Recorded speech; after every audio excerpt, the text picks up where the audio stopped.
Hello friends, a very warm welcome to all of you to Borthakur's IAS Academy, the best academy in Northeast for IAS, UPSC and APSC examinations. This is Rohit Sharma and I am your faculty for history. So, how are you friends? And did you see yesterday's paper of civil services? So, just let me know in the comments, did you see the yesterday's paper of civil services? Join. Yeah, I know, my dear friends, all of you have joined the class. So tell me whether you have seen yesterday's paper or not. Because yesterday's paper has revealed a lot of things regarding preparation and also your strategy, the way you should take the things forward for the next year.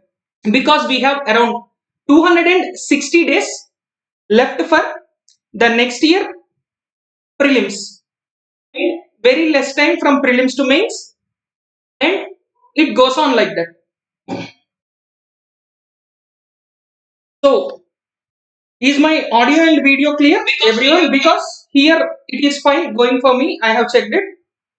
Preeti, please check your device volume because from my end it is pretty clear. So those people who have seen the paper, what is your say on it, whether the paper is easy or tough?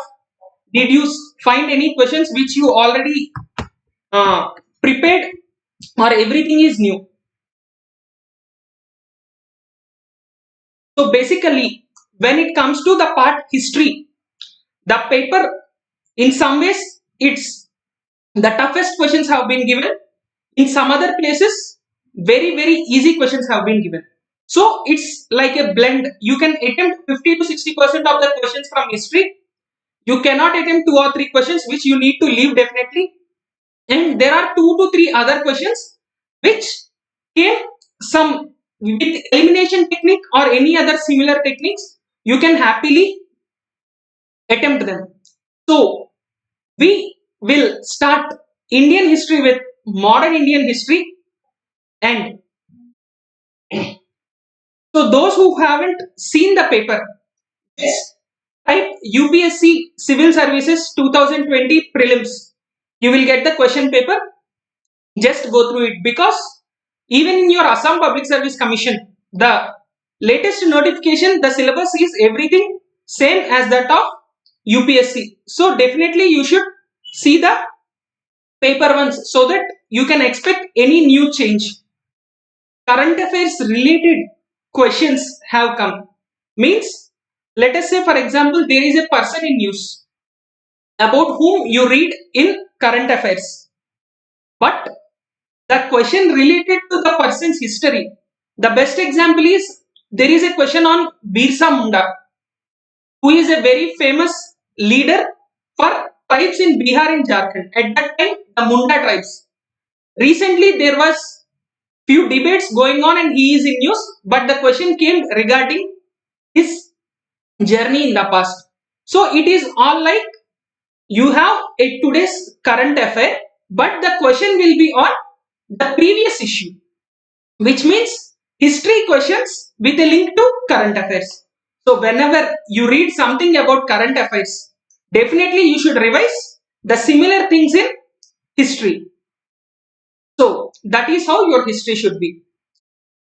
Now, without wasting any further more time, let us quickly start modern Indian history.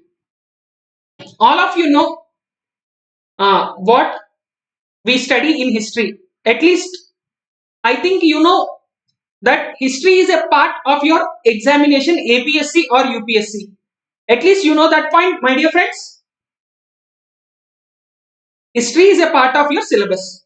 Now, depending on the time frame, from times immemorial to the day we got independence and the entire Indian Union formed, till that point of time, whatever period of journey or the journey is there in the past, that is divided into 3 parts. The first part being ancient. So what is the first part in our history? It's ancient history. Then the second part, medieval history. The third part, modern history. But really, did history happen like that? My question. Did the people at that particular point of time know that from today is the last day of ancient Indian history, from tomorrow we are starting medieval Indian history? Or today is the last day of medieval Indian history, from tomorrow we are entering modern Indian history? Did the people at that particular point of time know? They cannot know, right? Just like today we are discussing few things. At that time, people just survived their way, but when we have started reading history for our own convenience, we have divided history into three parts: ancient history, medieval history, and modern history. And what do you call the history after the independence of India? It is called post independence history. So we have ancient, medieval, modern, as well as post independence. Now, when it comes to your exam point of view, which is the most important part? Is it ancient or medieval or modern or post independence? Among these four, which one is the highest importance? If you see the syllabus, it clearly mentions history of India and Indian national movement. So there are basically two parts which are mentioned in your syllabus. One is history of India, and part two is plus you can write Indian national movement. So history of India plus Indian national movement. What does this mean? The entire history is on one side. On the other side, we have Indian national movement. That is our freedom struggle. So the India's freedom struggle is separately given, and the entire history of India is separately given, which means our maximum focus, or 50% of our focus, should be from modern India and Indian national movement. So our focus is completely on modern Indian history and Indian national movement. We will also see ancient and medieval Indian history, and separately we will deal with art and culture. So modern Indian history. How this time frame is divided? That is the next question. So ancient history, medieval history, and modern history. Remember, there are two landmarks which are approximately 1000 years apart. That means there is an year 712 AD. Something has happened in this 712 AD, which we call it as the starting point of medieval history. And there is another year 1707 AD. This year we call it as the starting point of modern Indian history. Many people feel history as a mystery. Yes or no? Friends, many of you also feel that history is a complete mystery. But indeed, history is nothing but knowing about our past. It's not someone else's past. It's only because of people like Mahatma Gandhi or Jawaharlal Nehru or Subhash Chandra Bose. Today we are enjoying few things, and it's because of few other people today we are facing some problems. So whatever things happen in the past, they directly or indirectly dictate today's life. And whatever we do today, our next generation will be affected by it. So there are two things, and many people fear about years. You need not by heart all the years in history. There are some important events which happened in few years in history. When you know the importance of such great events, automatically what happens? You will remember that year. You need not struggle, you need not write all in a paper and make it in a rote learning form. When you read about the importance of those things, or when we discuss in the class about the importance of those things, automatically you will remember that this is the issue happened in so and so year, 1947 August 15th. To be more precise, midnight of 14th August. What happened? You cannot forget 26th January 1950. You cannot forget Similarly, there are few dates and years which have a lot of significance in the past as well as in the present. Only those dates are important, but you need not by heart all the dates. Clear, everyone? So you need not by heart the dates, just revise the things and it will be done. So the first important point, how ancient and medieval India are separated is in the year 712 AD. For the very first time, the Turks attacked or captured Sindh. Sindh is today's Pakistan and Rajasthan area. It is called Sindh. That Sindh, simply the river bank of Indus. For the very first time, the Turkish people attacked Sindh in the year 712 AD. From that point till the death of Aurangzeb, till the death of Aurangzeb, what happened in the entire history, that part is medieval. From the times immemorial, right from the beginning of mankind till 712 AD, we call it as the ancient Indian history. From the year 712 AD, when Turks attacked or conquered Sindh, from that particular point of time till the death of Mughal Basha Aurangzeb, we call it as modern medieval Indian history. Now, from 707 AD till India's independence, we call it as modern India. Even in this modern India, we have again two parts. The birth of Congress in the year 1885. I will write it top. 1885 is the year when Indian National Congress was established. From that year till independence. So, in the past, whatever has happened from 1885 to 1947, the entire thing is known as Indian National Movement, because it was only in this time we got the shape India and we have attained the independence. So everyone, is it clear how we divide our time frame?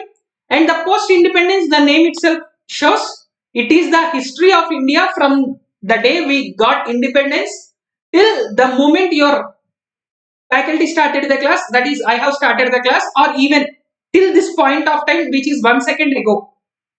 The entire time frame is post independence history. Everyone, is everything clear? Can we proceed further? Just let me know in the comment.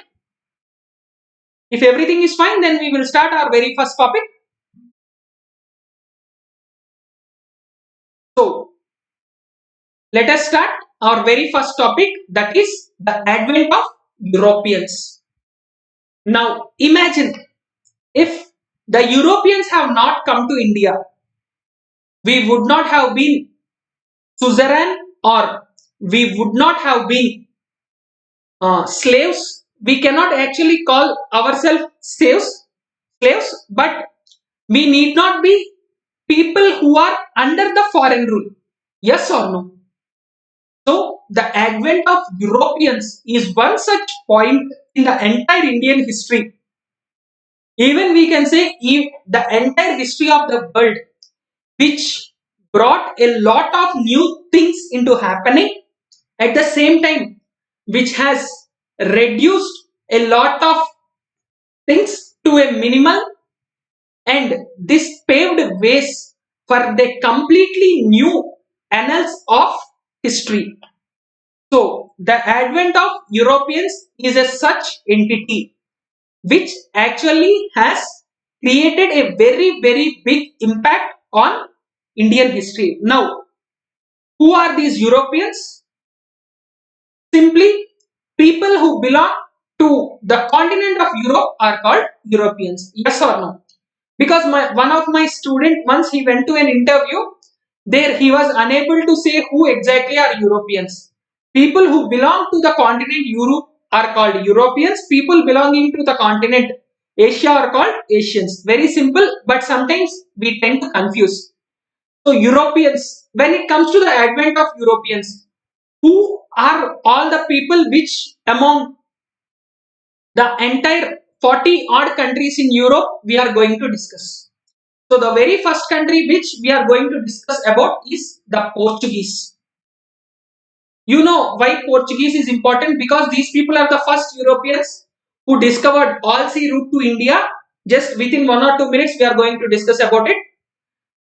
After Portuguese, we discuss about Dutch. Then we discuss about British. Then we discuss about the Danish people or the Denmark people. Then we discuss about the French. So we will discuss in detail about the Portuguese, the Dutch, the British, the Danes, and the French. All these people, how they came, what was the background story of these people, everything we are going to discuss. So let's start the very first one. Now, what was the situation of Europe in the 15th century? When it comes to history, what do you mean by the year 15th century? From 1400 to 1499. These years are called 15th century. You might be hearing a lot that today we are in 21st century. What do you mean by 21st century? January 1st, 2000 to December 31st, 2099. These 100 years is called 21st century. Because you calculate 0 to 100 as first century, there also you should be more precise 0 to 99 because the year 0 is also an year to be calculated. So 0 to 99 is first century, 100 to 199 is second century, and so on. The year 1400 to 1499, this 100 years is called 15th century. Now in the year 15th century or in the 100 years of 15th century from 1400 to 1499, many interesting developments have happened in entire Europe. What are those important events? The very first point being Turks capturing Constantinople. The most important, one of the very important events in the entire history of world, which is Turks capturing Constantinople. Now exactly where is this Constantinople? Constantinople is near Istanbul. You can more clearly call it exactly as Istanbul. So you can see this very small area that is like a bridge between this side it is Europe, this side it is Asia. Between Asia and Europe, there is only very small bridge which is Constantinople or today's Istanbul, which is in Turkey. At that time, a very strong empire was there in Turkey, Syria, and these areas. That empire is called the Ottoman Empire. The Ottoman Empire, they have captured this place called Constantinople. Now, when they captured this place, what happened? When this entire area is blocked, there is no land route from Arabian Peninsula or Persia to Europe. Yes or no? When there is no land route from Asia to Europe, what happens? The demand for spices and the oriental goods. Now, what do you mean by oriental goods? All the Indian, Chinese, and other Asian countries are called oriental cultures. Anything related to them will have the term Orient. Just like cardiology means the study of heart, cardio means heart, pulmonology or pulmonary means something related to lungs, renal means something related to kidney.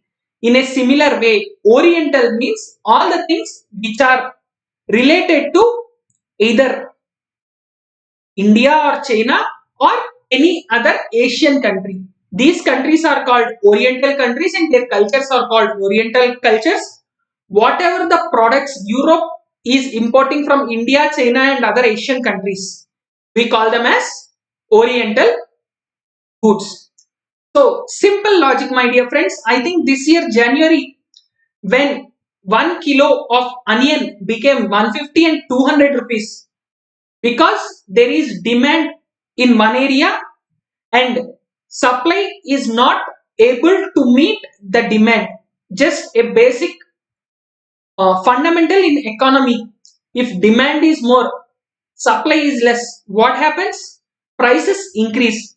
Same thing happened. Spices and other oriental goods like cotton and silk, their prices shot up like anything, and because of that, now the Europeans need another way where they can get the spices and goods, but without the advent or without interfering with the Arabs.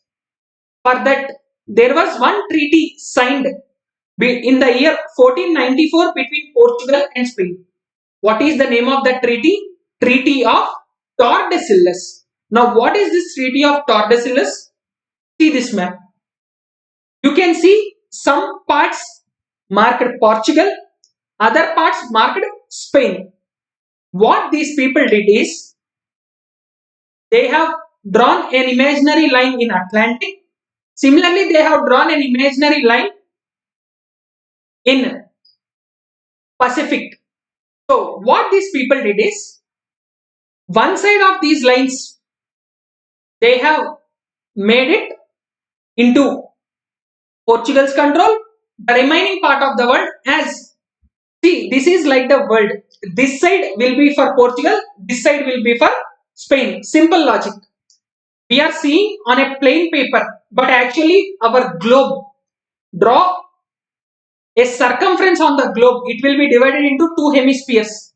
One part is for Portugal, one part is for Spain. That's why when we read Indian history, we never read about Spain, because according to the Treaty of Tordesillas, what happened? The non-Christian world, very, very important term, because at that particular point of time, the Europe was dominated by Christianity. So, Portuguese and Spanish people, what they did? They divided the non-Christian world into two parts. One part which is towards the east will be for Portugal. Towards everything in the west, it will be for Spain. That's why if you have any of your friends in Canada or USA, Spanish is one of the very common languages there. Spanish is very common in USA and other places because Spanish people have tried a lot to gain power towards that side. Portuguese tried towards the east. So, India, by seeing this diagram, you can understand India, it is in the division of Portugal. So, that's why Portuguese people started their trails to discover an all-sea route to India. Next. Now, what were the routes to India before the discovery of these Portuguese people? So, this map, it shows a red line and a blue line. The blue line is the water line. The red line is the land route. So, there are multiple ways where they can reach Europe from Asia, but all the routes you should observe, they pass through this small stretch. So, these are the places which are actually dominated by the Turks. So, all these places, they are dominated by the Turkish people. Now, Europeans, as they are having war and other issues with the Turks, they wanted a route which is independent of the Turkish people. So, now what they have to do? Here you can find Portugal, here you can find Spain. From here, they have to circumscribe the entire Africa and they have to come to India. Yes or no? Because this entire area is dominated by Turkish and the Arabian people. So, they have to cross the entire Africa in order to come to India. How did they do it? So, why the Portuguese became the flag bearers or the torch bearers or the very first pioneers in discovering the sea route to India? There is one person called Prince Henry the Navigator. Prince Henry the Navigator is a person who has a lot of interest in shipbuilding and navigation. He funded many projects where he sent missions across the world for shipbuilding as well as navigation. That means he wanted to get an idea about other parts of the world, so that's why he has sent many ships. After Prince Henry the Navigator, later rulers also tried these strategies, and in the year 1487, the first person to cross Atlantic via sea, Bartholomew Dias. Once again, his name Bartholomew Dias. Some people spell it as Bartholomew Dias. Whatever you want, it's a proper noun. You can spell as you want. So Bartholomew Dias is the person. In the year 1487, he reached the southernmost tip of Africa, which he called it as Cape of Storms, because in geography you will understand why these storms occur in the southern part of Africa, or in the place where the Atlantic and the Indian Oceans meet. Not exactly the place they meet, but the area which it's common for Indian as well as for Atlantic oceans, why there are a lot of storms in that area. So that area is called the Cape of Storms.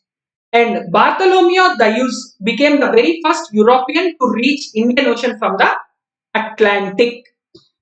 And later, this Cape, why is it called Cape of Storms initially and later Cape of Good Hope? Bartholomew Dias found many storms. That's why he called it as Cape of Storms.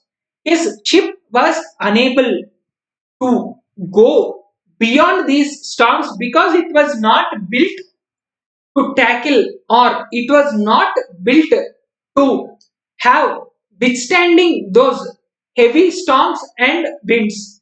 That's why he named it as Cape of Storms, but later they renamed it as Cape of Good Hope. Why? Good hope, which means in future there are better times to come. Just like all the Borthakur's IAS Academy students, they are going to clear their APSC and UPSC examinations if they prepare properly as per the guidance. In a similar way, if anyone can cross Cape of Good Hope with the experiences shared by Bartholomew Dias, they can happily conquer the sea route to India. They can happily conquer the new lands and discover an all sea route to India. So Bartholomew Dias, what he did, he used all his experience to build a ship for his juniors, just like senior aspirants give suggestions to junior civil services aspirants. In a similar way, Bartholomew Dias helped his juniors like Vasco da Gama in constructing ships which, uh, which can hold these storms and winds.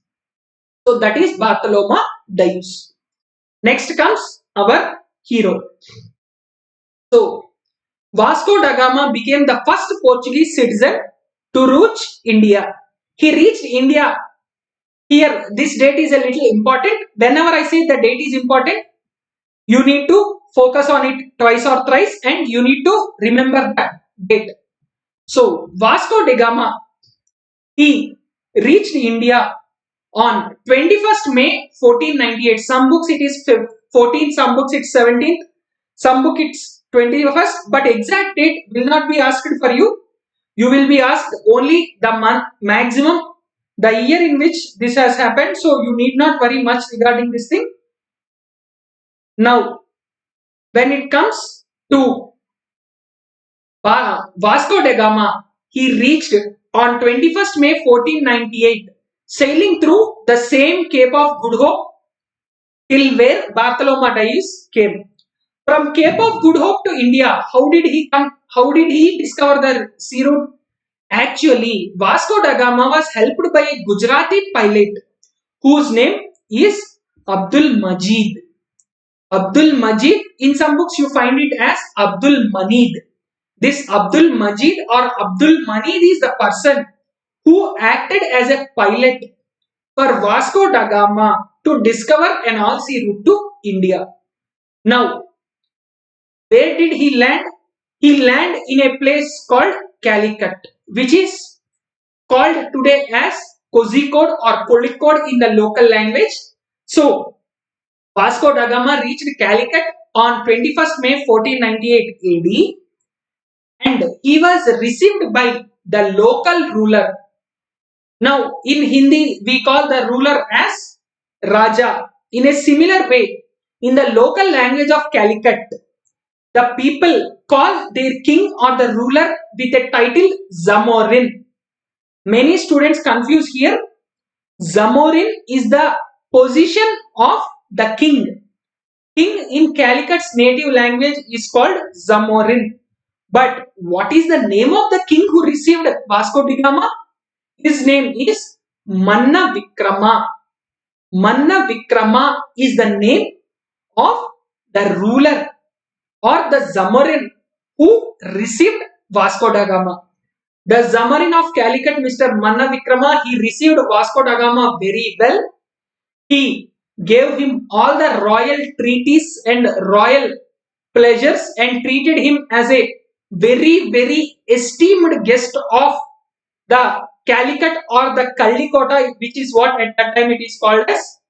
And Vasco da Gama explored the entire western coast starting from Calicut till Goa and he returned with cargo, which means he came in few ships and he returned in many more ships. In those ships, what happened? Vasco da Gama took so many spices, silk, cotton and other important things which are available in India. Already we have discussed in the starting itself. The oriental goods and spices were of very high demand in Europe. Yes or no?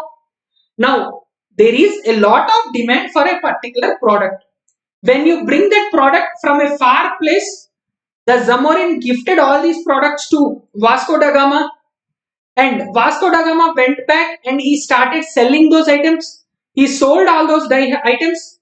Now, when Vasco da Gama started selling them, he got 60 times the cost of his voyage. Let us say his entire trip from Lisbon in Portugal, the capital of Portugal, Lisbon to Calicut, and from India to back to Lisbon.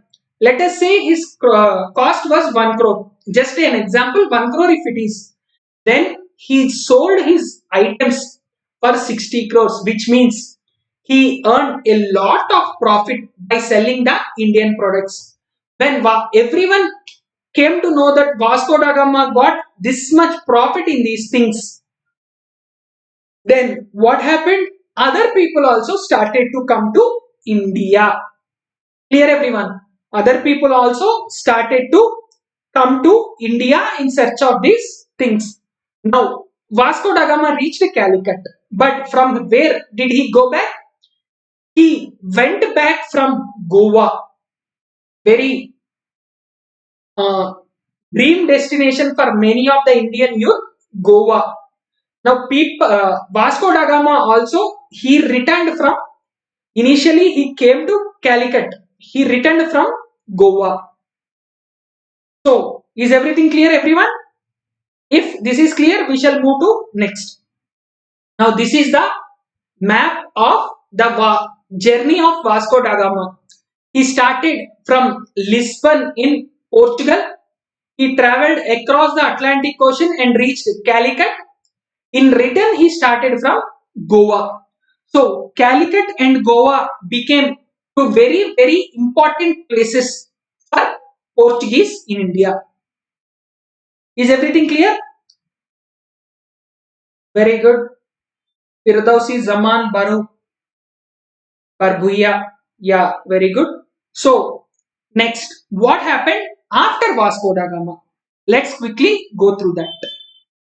Next person who came to India after Vasco da Gama was Pedro Alvarez Cabral.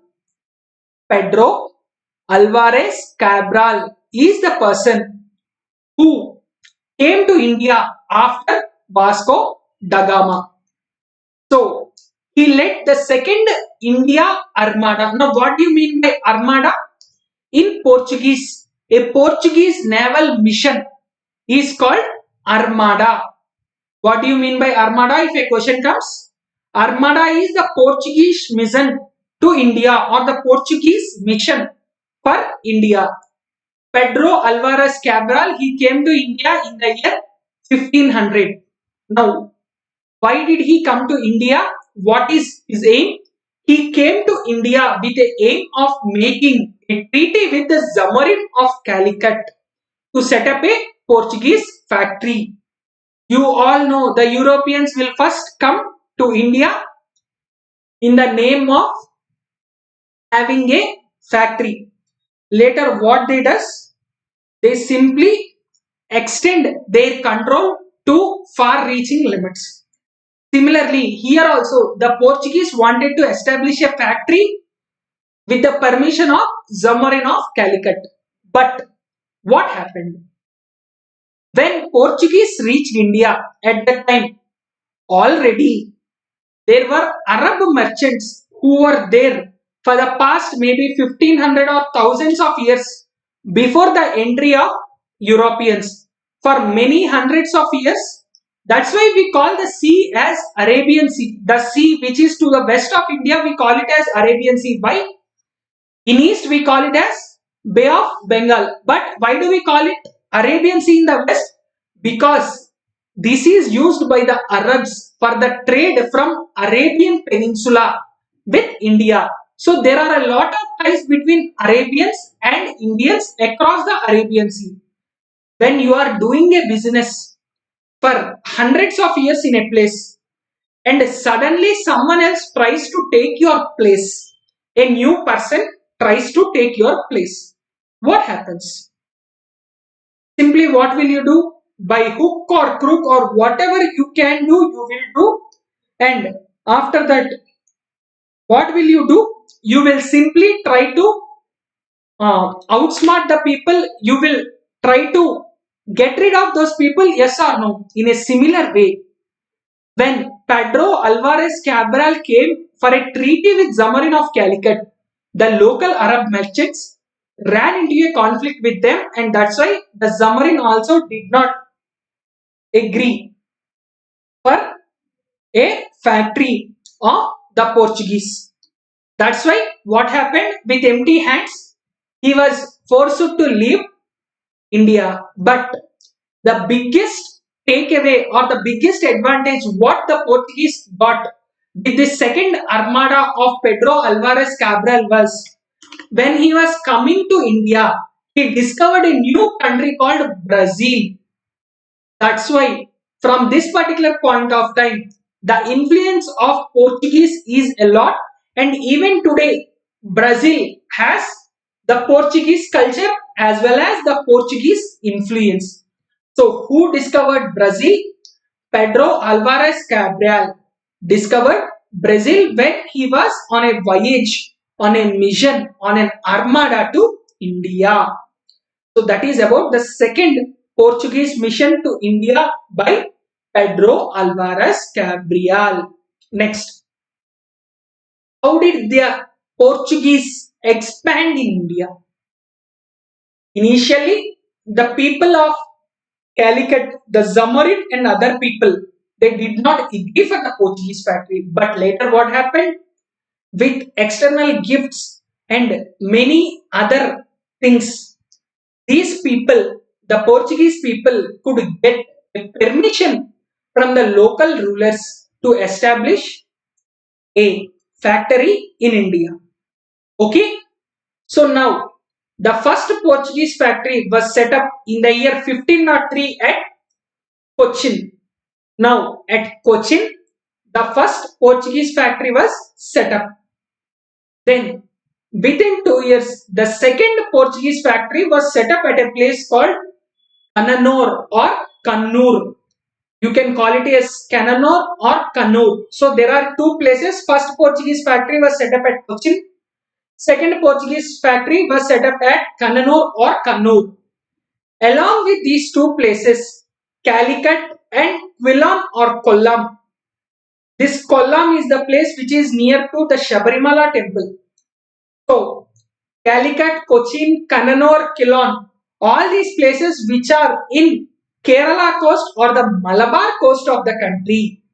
The Malabar coast had all these places which became very important trading centers for the Portuguese. Now, what exactly do you mean by the trading center or the factory? Is really any production happening here? Remember, whenever we talk about a factory in modern Indian history, until 1900s or the 20th century, factory means simply a warehouse or a godown where they can collect all the products which they want from India and they can export them to their native countries. So that is what they call it as factory. Now, here also they have started the warehouse which they called it as factory, Cochin, Kannanur, then also in Calicut and Quillan. Now, initial capital. What was the initial capital of Portuguese in India? They made Cochin as the initial capital of India and later they moved it to some other place which we are going to discuss a little later. So, the first capital of Portuguese in India is, or to be more precise, the first capital of Portuguese in India was Cochin. And the Portuguese Empire in India is called Estado de India. What do you mean by Estado de India? Estado de India means the Portuguese Empire in India. Portuguese Empire in India. It is called Estado de India. Everyone clear till here? If you are clear till here, then we can go further about the governance and other important things. The first Portuguese viceroy, Francisco de Almeida. Francisco de Almeida, or he is also called as Francisco de Almeida. Depending on your comfort level, you can pronounce his name.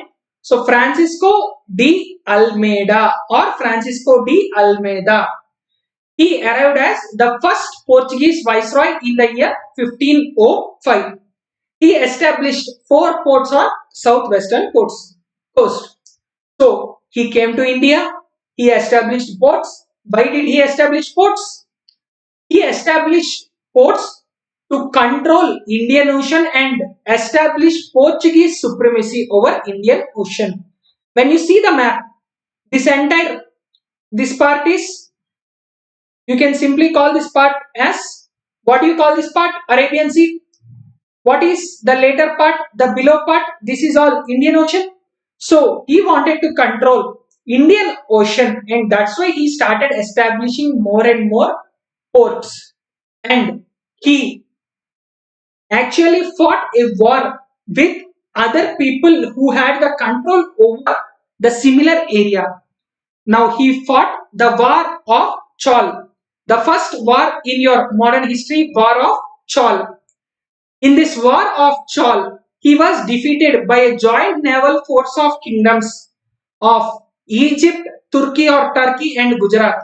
The Gujarat ruler, Turkey ruler and the Egypt ruler, they came and formed an alliance and they fought with the Portuguese. And in this battle, Francisco de Almeida was defeated. But he was very, very able administrator and within 1 year only, last year, he lost the battle. And this year, what did he do? He defeated the joint force in another battle near the port of Dayu, today's Union Territory of Dayu. In the Union Territory of Dayu, that is today's Union Territory at that particular point of time in the year 1509. This place is simply the port of Dayu. In this port of Dayu, he has defeated all these people. Now, what happens if he defeats such a big... Now, if you see this map, here is Gujarat, this is Arabian Sea, and this entire area is of Turkey, and here is Egypt.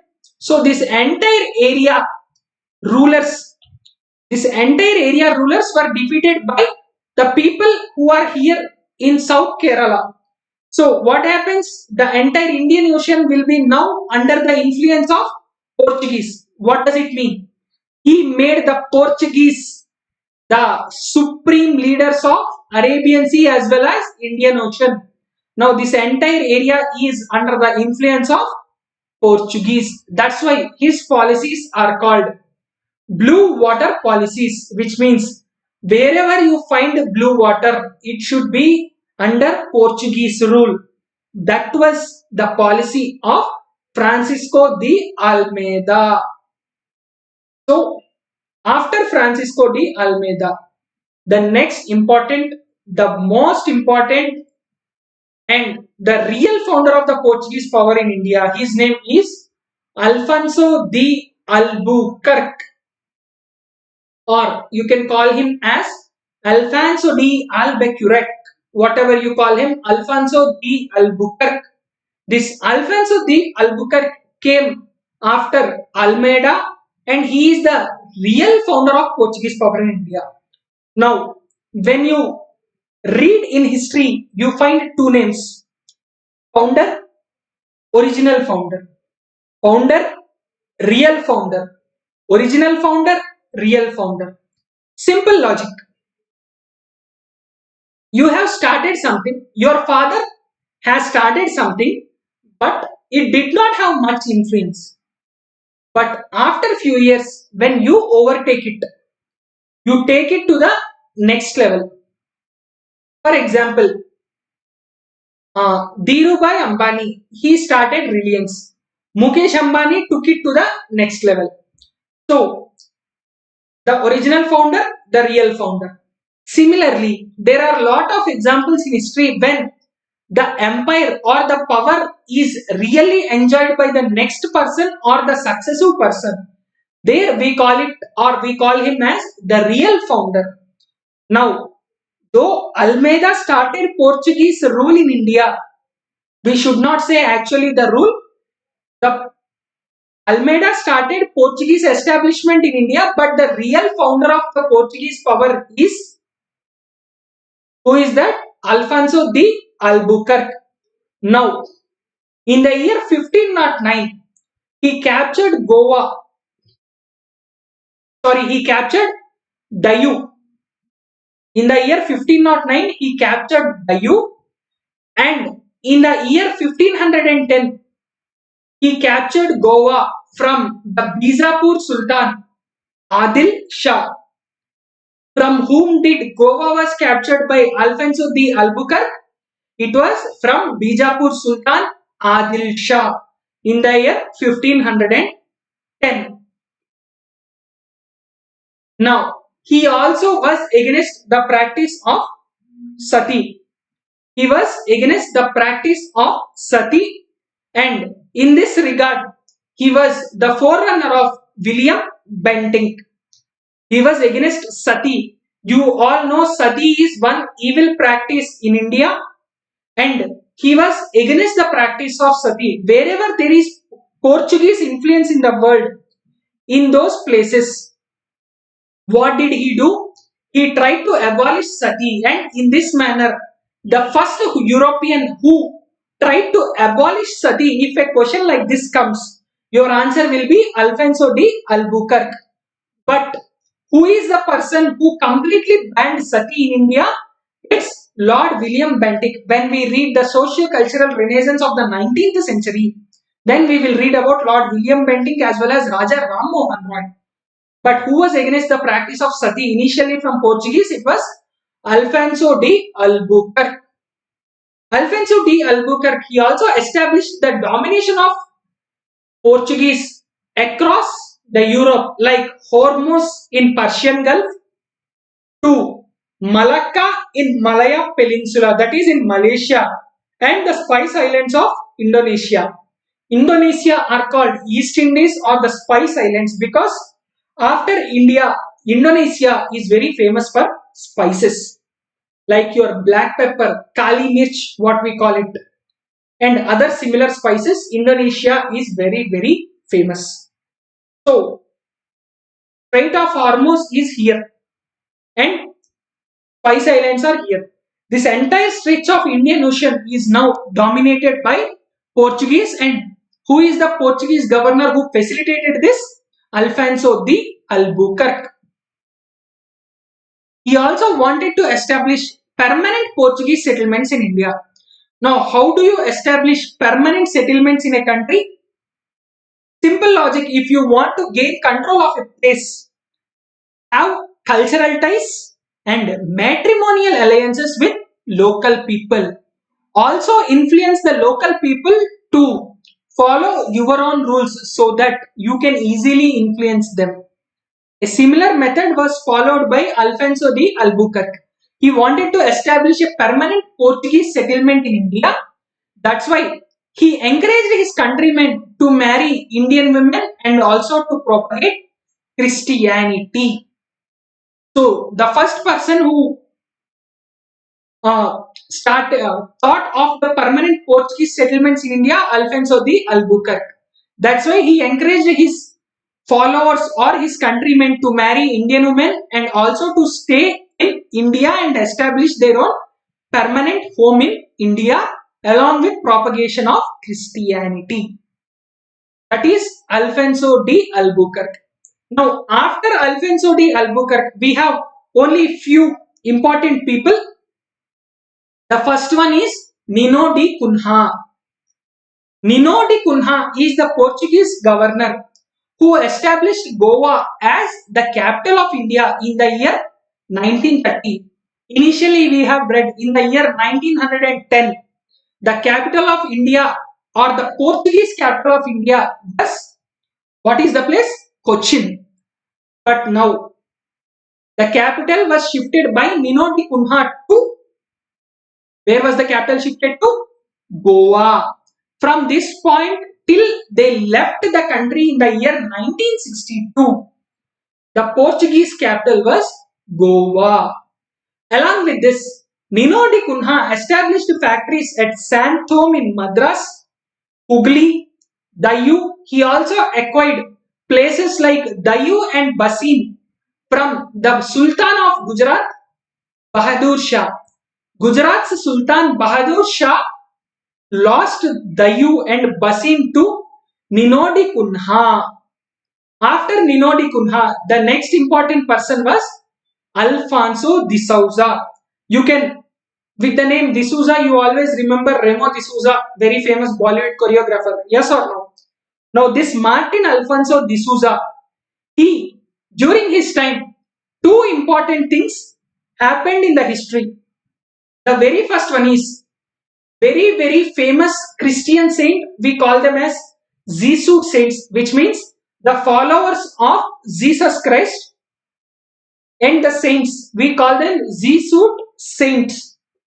Jesuit Saint Francisco Xavier came to India along with Martin Alfonso de Souza in the year 1542 AD. In the year 1542 AD, Martin Alfonso de Souza brought Saint Francisco Xavier in to India. The tomb of this great Saint Francisco Xavier is a very famous tourist attraction in Goa. It's called Basilica of Boom Jesus, or Saint Peter's Basilica is what it is called as. This Francisco Xavier's tomb is famous as Basilica of Boom Jesus, is a very famous site of tourism in, where is it famous? In Goa. After this, there were no predominant Portuguese governors in India, just it was going as it is. Later, an important event happened. Portuguese, they lost Bombay to England. How? The King of Portugal had a sister called Catherine. Catherine was the sister of the King of Portugal. Princess Catherine married Charles II of England. England's King Charles II married Portugal's princess, the sister of King of Portugal. Her name is Catherine. When Catherine married Charles II, Bombay was given as dowry to the British. Portugal acquired Bombay and they gave this Bombay as dowry to the Britishers when Princess Catherine married Charles II of England. Clear? After this, very important, Cartes Armada system. Cartes is nothing but pass. You all know recently during the lockdown, if you want to travel from one place to another, what would happen? What would happen? What should you do? You should get an e-pass. You should get a pass. Sorry, it's 1530. I think I have mistakenly written it 1930. It's actually 1530.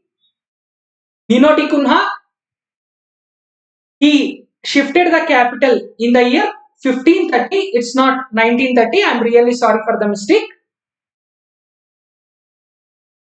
Thank you very much, Kaustubh Pathak, for identifying it. It's the year 1530.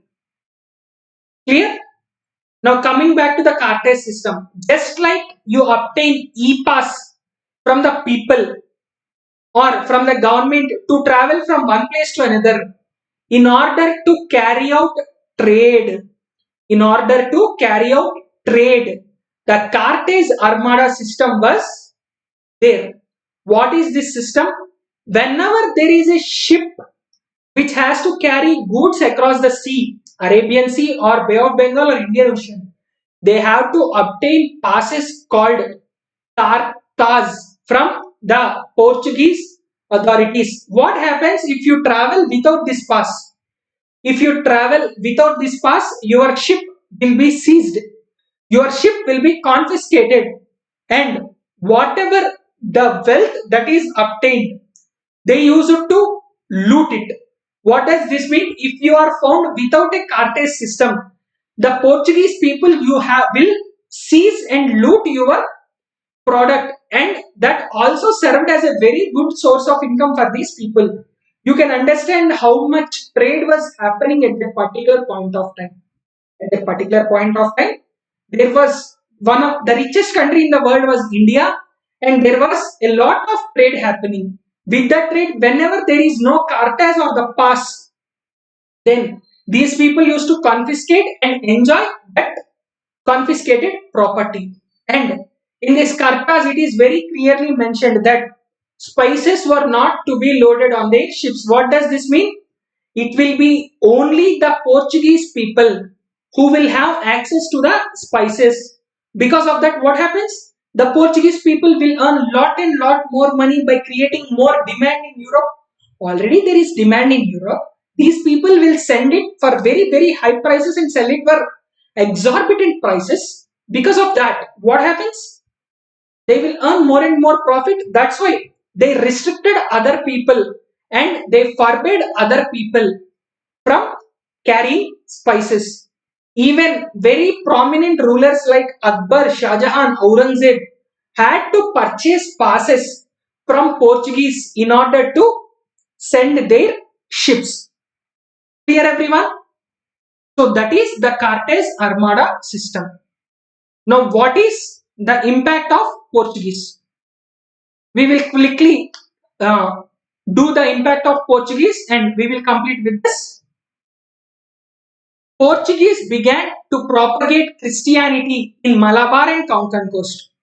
Just now we discussed about Francis Xavier, Saint Francis Xavier. There are also two people, Father Rudolph and Father Monzaret.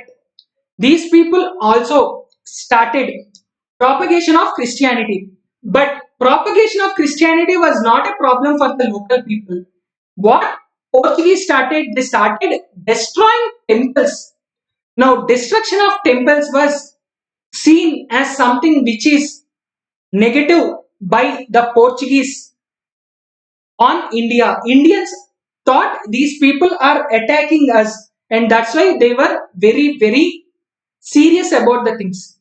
And the Portuguese established missionaries which started schools and colleges where the education is given in the native language. So when they give, even today this issue is going on, should the education be, the primary education be in the native language or in English? There is a debate going on. Mother tongue is proven to be a better source of learning rather than a foreign language or an alien language. Now, the missionaries, they started education in the native language, and the Portuguese brought the printing press to India. When they brought the printing press, why did they bring it? They wanted to print a Bible in Kannada and Malayalam languages. because the western coast where they had influence was dominated by Kannada and Malayalam people in Karnataka and Kerala. Now in Karnataka and Kerala, when these people spoke, the locals spoke Kannada and Malayalam. Bible was also printed in Kannada and Malayalam in order to propagate Christianity. Next, the Portuguese impact. The Portuguese impact, the major impact is they had introduced a new style of architecture called the Indo-Gothic style, which we will discuss in art and culture. In art and culture, we will discuss what is the Indo-Gothic style of architecture. Here, the Portuguese introduced several products like potato and sweet potato, then tobacco, corn, lady's finger, red chili, pineapple, papaya, sapota, lychee, orange, groundnut, cashew nut, almonds. All these products are introduced by the Portuguese in India. Along with these fruits and vegetables, they brought printing press to India and they also introduced the Indo-Gothic style of architecture. So this is about the Portuguese in India. Am I clear, friends? Any questions till here? So, any question till here, you can ask me in the comments. I will immediately answer your queries. So, this is all about the impact of Portuguese and the advent of Europeans part 1. In next class, I think it's scheduled on Wednesday, we will discuss some other European nations and how they struggled among each other. So if you have any doubt, just post it. Otherwise, simply comment all clear. I hope you have enjoyed this session. Remember, friends, history is something which contains at least 18 to 25% of your paper. So it's like 1/5 to 1/4 of your paper will be directly or indirectly from history, art, and culture. That's why you should be very, very focusing on history. History, polity, economy will complete 50 to 60% of your question paper. History, polity, economy will complete 60% of your question paper. Let it be UPSC or APSC. So, if you have enjoyed this session, do like, share and subscribe to Borthakur's IAS Academy, the best academy in Northeast for UPSC and APSC. Stay tuned for further updates. Click on the bell icon so that you will never miss any notification from our side. And a very good evening and good night for all my dear friends. Thank you very much and Jai Hind.